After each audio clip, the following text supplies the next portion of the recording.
business is confronted with. Learn more about what they can do for you at jimersonfirm.com.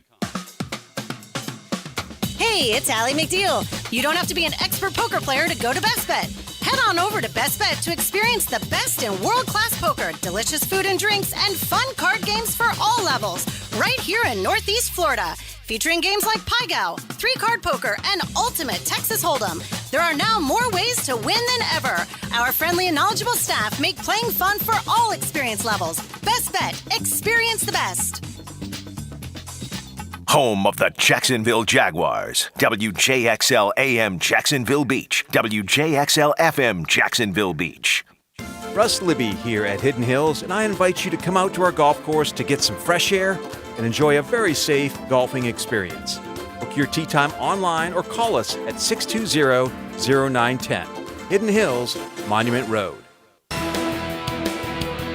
With your Southeast Orthopedic Specialist local sports update, I'm B41010XL. This update brought to you by TIAA Bank. Jaguars head coach Doug Marrone met with the media virtually yesterday, or Friday, I should say. And speaking of virtual meetings, he said that's making things difficult for this young Jaguar squad. It's very difficult because we do have a young football team. We are going to have a lot of competition.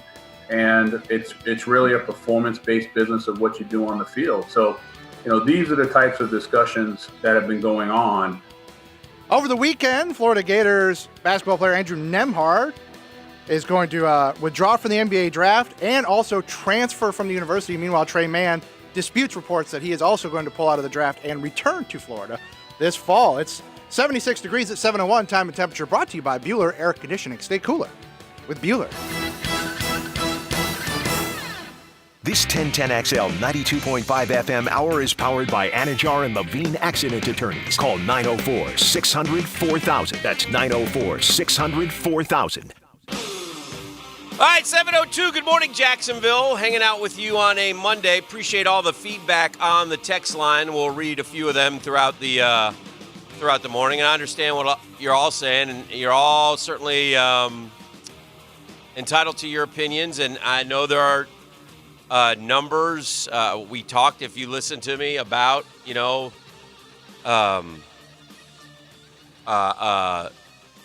white officer, killing of white unarmed people versus killing of black unarmed people. But again, that's not what happened this weekend. That's not what happened in Brunswick. So that's why we're focused on what we're focused on. And again, we've been down this road. So, but we'll continue to discuss that throughout the morning. And again, actually, there are a lot of good comments on here.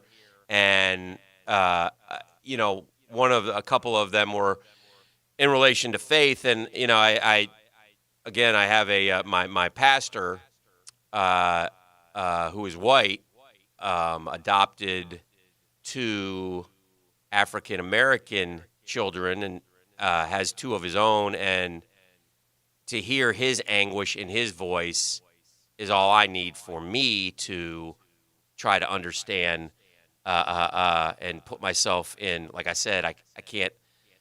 A 57-year-old white guy, it's hard to put yourself in a black person's shoes. But when I talk to enough people who tell me about their fears, and I don't think those are created by the media, and I know that we can stick to the numbers and the statistics and such. But you know what? We were all, 100,000 people died of the coronavirus, and hence we were scared of that. I guess, by the way, that ended this weekend throughout the country. My goodness. I mean, we went from talking about coronavirus to obviously to the everything that's been going on in our country. But let's turn our attention to sports. Beef brought something up, and it's not pleasant again. But what a surprise! And that is, oh boy, it just is never gonna. It's just not gonna end, and it's right there in a big old article for us on CBS Sports. Front page. Jags predictions. NFL's worst team. Oh, great. Let's do that. Woohoo! Let's go through that game after game. Let's not. But We made it. I mean, rightfully so. We understand where we are. Listen, you guys have all told me this. Our best player is our second-year defensive end who set a rookie record for our team for sacks with 10.5, and that's Josh Allen, and we hope he continues to get better. but that's our best player. That's our best player. In 2019 didn't go as well as the Jags hoped. You think? The bright spot for Jacksonville came in the former rookie quarterback Gardner Minshew, correct? 6 wins, yeah. 6-6, well under center. That's great. Foles traded away. Man, it's amazing, too. I saw Nick Foles tweet this weekend. It is amazing how the entire world thinks one way of Nick Foles, and here in Jacksonville, we think the other. I have thought that, like, watching things, it feels like it's almost like they have amnesia about 2019, like it didn't happen. Well, I mean, again, if I would say this, if give me a backup quarterback's name who's been in the league. Chase Daniel came down to Jacksonville and won us a Super Bowl. He would be the king down here. And the rest of the NFL would be like, well, that guy did, you know what I mean? So, obviously in Philadelphia, but just around the NFL, they don't remember what he did with Jacksonville. They remember him winning a Super Bowl and beating the GOAT and outperforming the GOAT. Remember, the GOAT didn't punt in that game. When the Patriots lost to the Eagles, Tom Brady threw for like 500 yards. Yeah, they never punted, and they lost the game because Nick Foles was so darn good that day. So anyway, but down here, it's not. We don't quite feel that way about Nick. Yeah, our personal experience. Yeah, different. We're 7-point dogs to the Colts. I love that number. I'll take the Jags in the 7 right now. I don't know if we'll win. We do have to go up against the Jag killer, Phillip Rivers. I've chronicled those numbers before. They are impressive. Oh, he's the worst. This will be a young Jag secondary. You would think T.Y. Hilton would be healthy, and oh boy, the Colts will be playing a new defense. I don't like it. They got Colts up 2 touchdowns, 27-13. Damn you. Then we go to our personal house of horrors, which, I'll go up there again because I love Nashville. I love going there right up until Sunday at about 1:30 when Derrick Henry rips off a 37-yard run, and then I'm miserable. But up until that point, I have a great time when I go to Nashville. And a lot of Jags fans go to Nashville, and you see them out on Saturday night. It's a lot of fun. And on this particular day, the Titans are going to win this game 20-7. Minshew's going to get sacked a few times. We're only going to score 7 points. By the way, we've now scored 13-7. That ain't going to be good. Then we got the Dolphins. But Miami's defense will be very stout on a short week with Byron Jones and Kyle Van Noy. Oh, boy. Minshew's going to commit 2 turnovers. This is going down the tubes quickly. We're 0-3 as we lose to Miami 17-10, Beef. Oh, no. Off we go to Cincinnati, and we grab a dub. We did it. Gardner Minshew. They don't think highly of this offense, though. We only win 20-10. Oh, boy.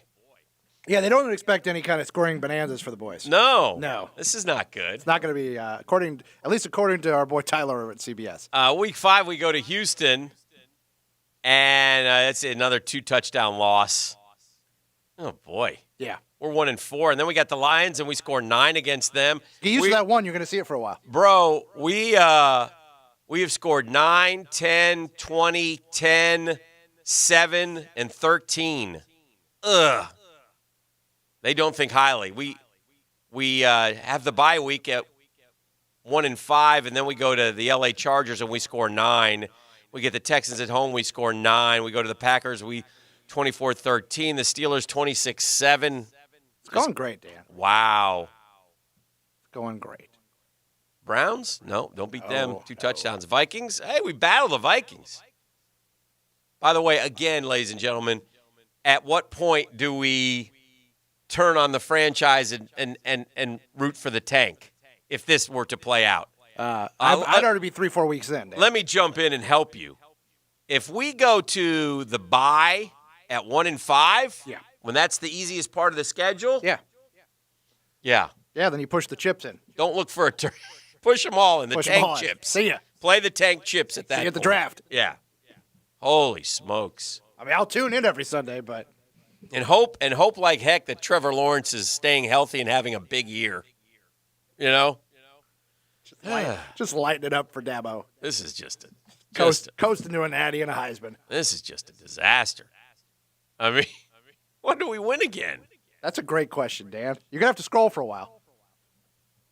We beat the Bears. We beat the Bears. We ran off 10 straight L's, Dan. We don't want to beat the Bears. We ran off 10 straight L's. We do not want to beat the Bears and get to 2-13. No. I know. It's disappointing at that point. This is not a Christmas gift for our fans. No. No. Unless we've already got the number 1 seed salted away. Chicago's coming off a tough road contest with the Vikings. They're thinking holiday. It's Christmas time. And they come into the game flat. Foles doesn't play well. C.J. Henderson picks him off. Minshew has a strong day. 300 yards. Finds the end zone twice. 24 points. And then we lose to the Colts because they're still playing for the playoff position. 2-14 beef. Now, is this just for us? No, he's been doing it for other teams. Oh, he's doing one team day? I don't even know if it's every day. But he has been doing oh, my gosh. Doing it for other teams. This is a disaster. According to the sports books, the Jaguars have a win total. We've said this of over under 4.5. I mean, that's just terrible. I mean, this is just. For instance, he did the Texas schedule, had him going 10-6. Oh, boy. Now that the 2020 schedule is out, we decided to take a way too early look and project what the regular season has in store for Jacksonville. Along with our predictions, you'll see each club's over-under win total for the season, along with the lines for Week 1 and Week 2. Titans are 11-point favorites against us. My gosh. That hurts. What has happened to our franchise? What are we doing here? This is not good at all. 2-14, but you know what? We said this last night on TV, man. That goes along the lines. Wherever you look right now, when the power polls come out, we're 32nd. And when the way too early mock drafts come out, we're 1. And the only guy that's going to change all that is Gardner Minshew. And Gardner Minshew, and it's not fair to put it on a second-year quarterback. But Gardner Minshew has a 16-game audition in essence, judging by who we have on this roster at that position to be the guy. And Gardner Minshew needs to stay healthy. If he gets hurt, it's not fair, but again, it is what it is. Gardner Minshew misses 4 or 5 games, and that contributes to our record. We're in trouble. You know? So he has a 16-game audition to prove that he can be the guy. If he doesn't, and if he's not, well, then what happens? Well, then we're going to be no good. And again, I know we can play what if we're 3-13, but he has 30 touchdowns and 18 picks? Well, that's because he's probably getting junk yards at the end and touchdowns at the end, a la another second-year quarterback we had around here, and we've got to have the – yeah, go back and reference Blake's 2015. Let me know how that worked out. Yeah, we've got to have the mind to understand that. And let me get the poll question out before we head to break. Please do, Dan. It's something we're going to talk to Denny Thompson about a little bit later. But our drill poll question today, it's presented by The Edge Group. If you need to sell your property fast, residential, commercial, call The Edge Group, 904-474-5851. I'm asking you, who will be Georgia's starting quarterback in 2021, next year? Carson Beck, Brock Vandegrift, and you probably have to be a Bulldog fan to know who that is, but he's a very highly rated kid who's going to Georgia next year. JT Daniels is a transfer from USC or other. And we have over 300 votes, and JT Daniels is leading that, 49.7%. Carson has 27%. It doesn't matter, but I'm just curious what the mindset is. And one thing that's hard for a kid like Beck or any kid who hasn't played is the experience card. The experience card is held high amongst football teams in the respect that, and so JT Daniels, even though he'll be 2 years removed from playing, played a whole season with USC. Jamie Newman has played a lot of football for Wake Forest. Jamie Newman's going into his last year here. He's a grad transfer, so he's not on the list. He'll be, and by the way, if you look at the mock drafts, he'll be a first-round pick. So because of all that, well, you can, we wouldn't expect, he won't be there next year. So anyway, at Dan Hickett, if you would like to vote in that poll, we have it out.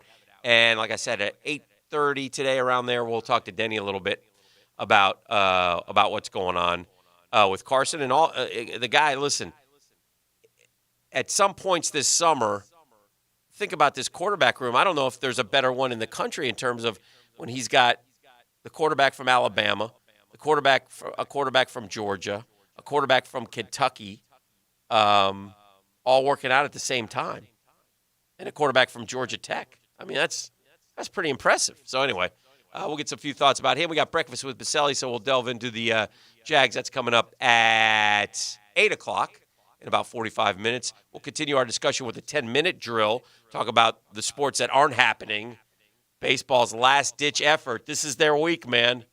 If not now, man, can you imagine if these jokers don't have baseball? It's crazy, but something we may have to consider. Maybe at this point. That and more coming up next. Now, Downtime with Dan on 1010XL. Brought to you by Ameris Bank. At Ameris Bank, you don't have to pay for our attention. Our advice doesn't come with a price tag. See what we're all about at amerisbank.com. All right, well, we just went over it. Listen, the bad part